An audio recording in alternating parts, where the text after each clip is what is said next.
Este proyecto fue realizado por Sebastián Cabezas, Daniel Hernández y Nicolás Galindo. Este proyecto fue concebido después de la lectura del libro Los Objetivos del Buen Vivir, en el cual, en el objetivo número 15, se habla acerca de la crisis climática que estamos sufriendo actualmente. Esta crisis climática se debe principalmente a la falta de conciencia de los humanos y el hecho de que no basta con arreglar lo que ya se hizo, sino que hay que proyectarnos como sociedad frente a este problema y actuar cada uno como individuo en pos del mejor uso de los recursos naturales, ya que a día de hoy con la sobrepoblación y el capitalismo se están usando más recursos de los necesarios de forma ineficiente y asimismo no se está reciclando lo suficiente. Al leer esto, comenzamos con una lluvia de ideas de cómo podríamos enfrentar este problema desde nuestra perspectiva y dentro de nuestras capacidades y posibilidades como estudiantes de una ingeniería de sistemas. Al final, decidimos que podríamos hacer un videojuego, ya que, como lo han confirmado recientes estudios, los videojuegos son muy eficaces a la hora de enseñar de manera indirecta. Aprovechando esta enseñanza y la facilidad que tienen los videojuegos para atraer a los jóvenes, decidimos seguir con este tipo de idea. Ya teníamos la idea principal, queríamos un videojuego que enfrentara la falta de conciencia acerca del reciclaje, pero todavía necesitábamos ejecutar dicha idea. Por lo tanto, lo primero que se pensó fue que para dar más impacto debería suceder en un mundo un poco apocalíptico en el que la basura ha tomado control del mundo. Esta basura fue tanta que comenzó a crear sus propias formas de vida y para combatirlas, la mecánica principal es plantar árboles y reciclar dicha basura. Nuestro videojuego se centra en la idea del reciclaje y el plantamiento de árboles para concientizar a los jóvenes de que la primera forma de evitar un posible mundo lleno de basura es aprendiendo a reciclar. Los enemigos y todas las mecánicas fueron creadas, concebidas con dicho eje central de enseñar a reciclar. Con cada aparición de un nuevo tipo de enemigo se explica por qué fue creado de una manera un poco surrealista y cómo y qué podríamos hacer para evitar que sigan surgiendo este tipo de enemigos. Teniendo esto en cuenta, se trató de realizar una mecánica entretenida para combatir dichos enemigos. A continuación vemos un poco de cómo sería este videojuego, en especial su primer nivel, el tutorial. Comenzando por las opciones del menú, donde podremos editar un poco los gráficos, el volumen de la música y el volumen de los efectos de sonido, así como las teclas preferidas para el disfrute. Entrando, tenemos carteles, un poco de texto y un poco gráficos que nos dicen cómo jugar. Nos movemos con WASD por defecto y utilizamos las teclas Shift para hacer un avance rápido hacia adelante.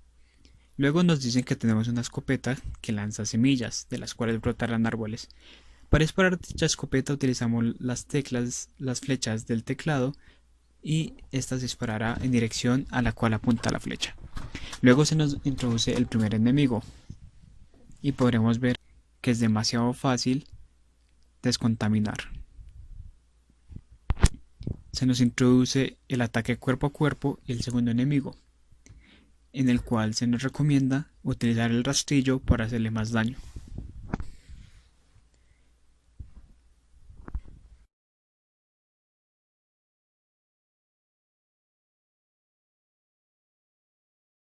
A pesar de que es un poco complicado al inicio, después es bastante fácil eliminar a este enemigo. Y se nos introduce el tercer y último enemigo por ahora, aquel que nos lanzará dinero para tratar de sobornarnos. Luego proseguimos con la aventura y se nos introduce la última arma, la cual es una granada de varias semillas, útil para vencer varios enemigos en un área pequeña.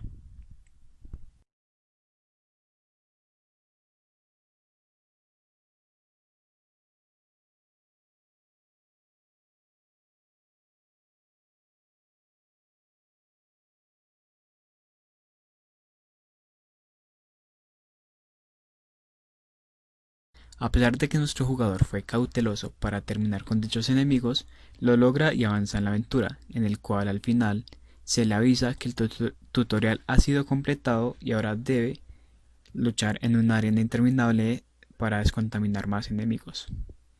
Allí observamos cómo nuestro jugador ya está más acostumbrado a los controles y este trata de hacer lo mejor posible para esquivar todo lo que le lanzan, haciendo que avance rápidamente el videojuego en la arena.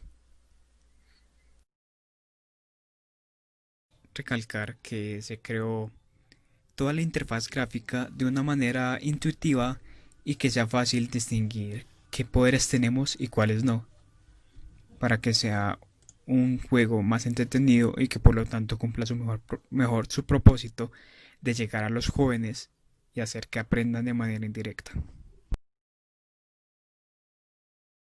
A pesar de que nuestro jugador es bastante habilidoso, posteriormente muere y podremos ver que cuando el jugador muere, este es capaz de poder repetir el nivel, aunque se le avisa que cada vez la basura va tomando más terreno en el planeta Tierra. Para realizar este proyecto, que no es pequeño, se tuvo en cuenta mucho la arquitectura orientada a objetos, ya que esta nos permite reutilizar varias características que se ven en el videojuego. Esta arquitectura se puede notar desde el motor de videojuegos que estamos utilizando llamado Godot Engine, el cual basa todo su sistema de trabajo en nodos y escenas, las cuales son objetos que pueden heredar o tener hijos a otros objetos. En el menú principal podemos ver cómo es una pequeña distribución de dichos objetos y dichas jerarquías. Desde el menú principal podemos ver cómo se encuentra la programación orientada a objetos, ya que hemos creado un botón plantilla para los demás botones. Este botón se encarga de unir los eventos de ser presionado y tener el mouse encima, ya que para dar el efecto de saber que vamos a presionar, cuando el mouse pase por encima, este tendrá más opacidad y así podremos saber exactamente dónde tenemos el mouse. Además de ello, se crearon todos los personajes y enemigos de manera independiente, de manera reutilizable y que cumpliera con estos objetivos de Poe. Tenemos una clase llamada enemigo, la cual es la que dicta la lógica de todos los enemigos y tiene unas variables que pueden ser editadas según nos parezca para el tipo de enemigo que estemos creando. Esta se llama enemigo básico. Dentro de su código podremos observar cómo tiene parámetros predefinidos con la interfaz para luego ser cambiados en los nodos hijos que se encargarán de decir cuánto daño hace, qué vida tiene y cómo es su interacción con la gravedad o cuánto saltará. Además tenemos en la lógica básica su movimiento y cómo se impacta al jugador, este recibirá daño, y cómo si es impactado por un árbol o un arma, esta le hará daño al enemigo. Siguiendo con la arquitectura de la programación orientada a objetos, también tenemos las armas. En las armas podremos ver que las distintas armas pueden tener la calidad de cartón, metal y cualquier otro material reciclado que se nos pudiese ocurrir. Esto gracias a que también creamos una plantilla para las armas. Dicha plantilla es igual que la del enemigo, en la cual tenemos variables ya declaradas con su tipo de dato, pero todavía no tiene ningún dato hasta que sea utilizado en un enemigo específico. Además tenemos en la lógica de esta plantilla que si un arma colisiona con un enemigo, le hará daño al enemigo y ejecutará la función perteneciente al enemigo en cuestión. Por lo tanto, podemos notar que la arquitectura basada en programación orientada a objetos está tanto en el motor para la creación del videojuego como en la propia lógica del videojuego, ya que tenemos clases bastante bien definidas de enemigo, jugadores y su interacción con el mundo. Además, como podemos ver, en el jugador también tenemos predefinidas las variables que posteriormente podemos editar de manera simple sin alterar el resto del código para cambiar funciones de su movimiento, las cuales pueden ser la gravedad, la velocidad, el salto, cuántos saltos tengo, cuánto puedo avanzar con el avance rápido y otros. Otro punto a destacar es que el jugador solo llama a las funciones de ataque, pero este ataque es independiente para cada arma. Por lo tanto, podremos editar las armas sin tener que editar al jugador y viceversa. En conclusión, este proyecto fue creado pensando en todas las buenas prácticas de la programación orientada a objetos para poder ser depurado fácilmente cualquier objeto independientemente. Además de que está orientado a ser escalable y poder ser reutilizable de ser necesario. Cualquier tipo de objeto creado en este.